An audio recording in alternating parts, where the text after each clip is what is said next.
السلام علیکم دوستوں، سعودی عربیہ کے سکولز میں جو نصاب پڑھایا جاتا ہے اس نصاب کے اندر رامائن اور مہابھارت ان دونوں بکس کو سعودی عربیہ کا جو نصاب ہے سکولوں میں پڑھایا جاتا ہے اس کے اندر ایڈ کر دیا گیا ہے۔ میرے دوستوں، سوال یہ اٹھتا ہے کہ اس کے پیچھے سعودی عربیہ کا کیا مقصد ہے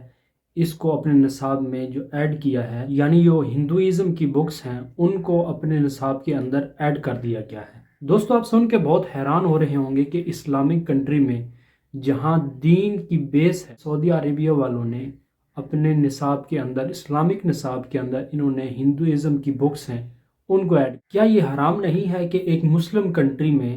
ہندوازم کی بکس کی تعلیم دی جائے؟ وہ کتابیں جو ہندوؤں کے بچے پڑھتے ہیں وہی کتابوں کو مسلم کے بچے جو ہیں ان کو پڑھنے کے لیے دی جائیں۔ دوستو، جہاں تک اس بات کا تعلق ہے کہ ایک مسلم کنٹری میں ہندوازم کی بکس کو مسلم بچے پڑھیں اور ہندوازم کا نالج جو ہے وہ سیکھیں، ہندوازم نصاب کو مسلم نصاب کے اندر داخل کرنے کی اصل وجہ کیا ہے؟ انہوں نے رامائن اور مہابھارت کو اپنے نصاب کے اندر داخل کر لیا ہے۔ یہ بات بہت سننے میں عجیب لگ رہی ہے کہ ایک مسلم کنٹری ہو کے، پوری مسلم کنٹری ہے اور وہاں کے رہنے والے جو ہیں مقامی، ان کا یہ کہنا ہے کہ ہم دین کا پرچار کرتے ہیں، جہاں پر خانہ کعبہ ایک احترام والی جگہ ہے، اس جگہ پہ انہوں نے ہندوؤں کی نصاب کی بکس اپنے نصاب میں داخل کر لی۔ آپ جانتے ہیں کہ اس کی اصل وجہ کیا ہے، کیوں ہندوازم کی بکس کو اپنے نصاب میں سعودیہ والوں نے ایڈ کیا ہے؟ بخاری کی جلد نمبر 1 میں پہلی حدیث ہے، انما الاعمال بالنیات۔ نبی کریم صلی اللہ علیہ وسلم نے فرمایا کہ تمام اعمالوں کا دار و مدار نیتوں پر ہے، اور جہاں تک کسی مسلم ادارے یا تنظیم کا تعلق ہے، کسی مسلم طالب علم کو کسی نان مسلم ہندوازم کی بکس کا اس کو نالج دینا، یہ اس ٹیچر کی نیتوں پر ہے۔ یہاں پر میں بتاتا چلوں کہ بہت سے اسلامک اسکالر جو ہیں انٹرنیشنل لیول پہ پڑھاتے ہیں، جو الگ الگ کنٹریز میں، جیسا کہ ڈاکٹر ذاکر نائک، اس کے علاوہ اور بھی بہت سے اسکالر جو انٹرنیشنل لیول پہ یونیورسٹی میں جا کر اسلام کے علاوہ دیگر جو بکس ہیں، قرآن کے علاوہ جو اور بکس ہیں ان کی تعلیم بھی دیتے ہیں، جیسا کہ ڈاکٹر ذاکر نائک صاحب۔ اس کے علاوہ اور بھی بہت سے اسلامک اسکالر ہیں جو انٹرنیشنل لیول پر قرآن کے علاوہ دیگر جو بکس ہیں ریلیجنس کی، بائبل ہوگی یا جینیسس ہوگی، اس کے علاوہ اور بہت سی بکس ہیں، ان کی تعلیم دیتے ہیں۔ پر ان اسکالرز کی جو نیت ہے وہ دیکھی جائے گی، یعنی کس نیت سے وہ تعلیم دے رہے ہیں لوگوں کو۔ تو آپ کو پتا ہوگا کہ doctor Zakir Naik international level پر دعوت کا کام کر رہے ہیں،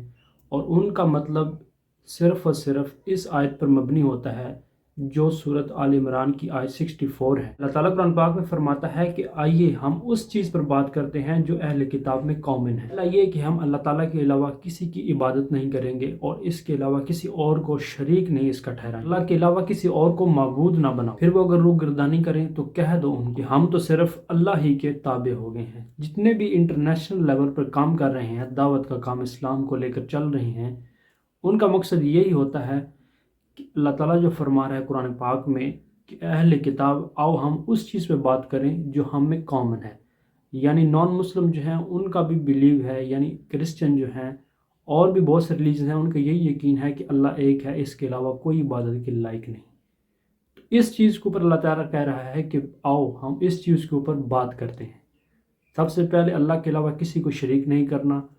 اس کے علاوہ کسی کی عبادت نہیں کرنی، اور اگر وہ ایسا نہیں کرتے گواہ ہو جاؤ ہم تو صرف اللہ تعالیٰ ہی کے تابع فرما بردار ہیں۔ اللہ تعالیٰ ہمیں قرآن پاک میں فرما رہا ہے کہ اگر آپ نے نان مسلم اہل کتاب سے بات کرنی ہے، اس چیز پہ بات کرو جو آپس میں کامن ہے۔ بہترین طریقہ ہے کہ دونوں میں جو مشترکہ چیز ہے اس کے اوپر اتفاق۔ یہاں پر میں بتاتا چلوں کہ جو نصاب انہوں نے ایڈ کیا ہے سعودیہ والوں نے ہندوازم کے بکس کا،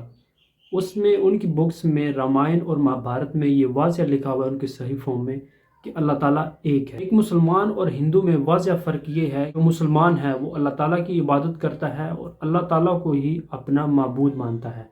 اور ہندو کیا کرتے ہیں، زیادہ خداؤں پر یقین رکھتا ہے اور اس کی عبادت کرتا ہے۔ یہ کہتے ہیں کہ سورج، چاند، ستارے اور دیگر درخت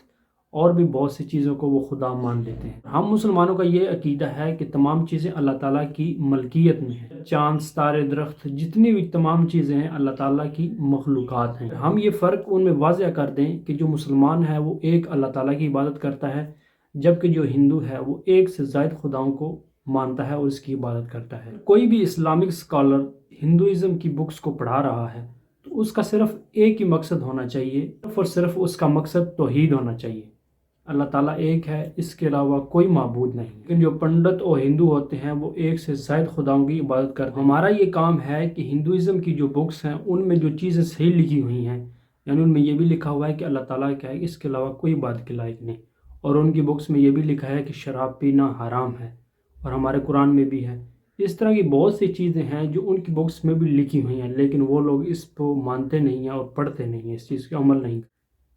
تو میرے بھائیوں، سعودی عربیہ جو گورنمنٹ ہے اس نے یہ نصاب اگر ایڈ کیا ہے، اگر اس کا مقصد یہی ہے کہ اسلام کا پرچار ہو، اس کے ذریعے سے ہم ان کے بچوں کو صحیح دین سکھا سکیں اور اسلام کی طرف لا سکیں، گمراہی سے ہٹا کر ان کو روشنی کی طرف لائیں، پھر تو بالکل بات ان کی ٹھیک ہے۔ یہ ان کی نیت کے اوپر ہے کہ کس حوالے سے انہوں نے یہ نصاب ایڈ کیا ہے۔ اگر تو ان کی یہ نیت ہے تو یہ تو بالکل ٹھیک ہے۔ یہ دین پھیلانے کا بہت اچھا طریقہ ہے کہ آپ ایک بچے کو، نان مسلم کو، ایک مسلم اگر پڑھا رہا ہے، اس کو تعلیم دے رہا ہے، تو اس کو وہ صحیح تعلیم دے گا جو اس کے لیے اچھی ہے، جو اسلام کہتا ہے، جو تمام خداؤں کی وہ عبادت کرتے ہیں اس سے چھڑوا کر وہ ایک وحدہ لا شریک کی عبادت کرنے کی اس کو تلقین کرے۔ یہ تھی بھائیو ویڈیو جو میں نے آپ کے سامنے رکھی کہ سعودی گورنمنٹ نے اپنے نصاب کے اندر جو ہندوازم کی بکس ہیں ان کو ایڈ کر دیا ہے۔